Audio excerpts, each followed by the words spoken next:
ਅੱਜ ਮਾਨਯੋਗ commissioner police Ludhiana ਸ਼੍ਰੀ Swapan Sharma IPS ਤੇ ਮਾਨਯੋਗ DCP ਸ਼੍ਰੀ ਜਸਕਰਨਜੀਤ ਸਿੰਘ ਤੇਜਾ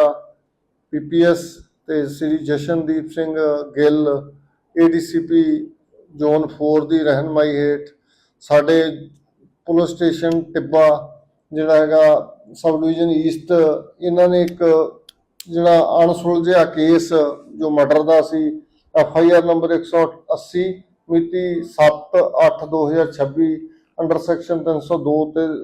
201 ਜਿਹੜੀਆਂ ਹੁਣ BNS ਦੀ ਧਾਰਾ 103 ਤੇ 238 BNS ਥਾਣਾ ਟਿੱਬਾ ਜਿਹੜਾ ਇਹਨੂੰ ਟ੍ਰੇਸ ਕੀਤਾ, ਜਿਸ ਵਿੱਚ ਅਸੀਂ ਦੋਸ਼ੀ ਹਰਸ਼ ਕੁਮਾਰ ਨੂੰ ਗ੍ਰਿਫਤਾਰ ਕੀਤਾ, ਜਿਹਨੂੰ ਅਣਸੁਲਝਿਆ ਕੇਸ ਸੀ ਜਿਹੜਾ ਇਹਨੂੰ ਅਨਟ੍ਰੇਸ ਕੇਸ ਨੂੰ ਅਸੀਂ 24 ਘੰਟਿਆਂ ਦੇ ਵਿੱਚ ਟ੍ਰੇਸ ਕਰਕੇ ਸਾਡੇ ਜਿਹੜੇ ਇੰਸਪੈਕਟਰ ਗਗਨਦੀਪ ਸਿੰਘ ਤੇ ਇਹਨਾਂ ਦੀ ਟੀਮ ਨੇ ਬਹੁਤ ਚੰਗਾ ਕੰਮ ਕੀਤਾ। ਜੈ ਹਿੰਦ।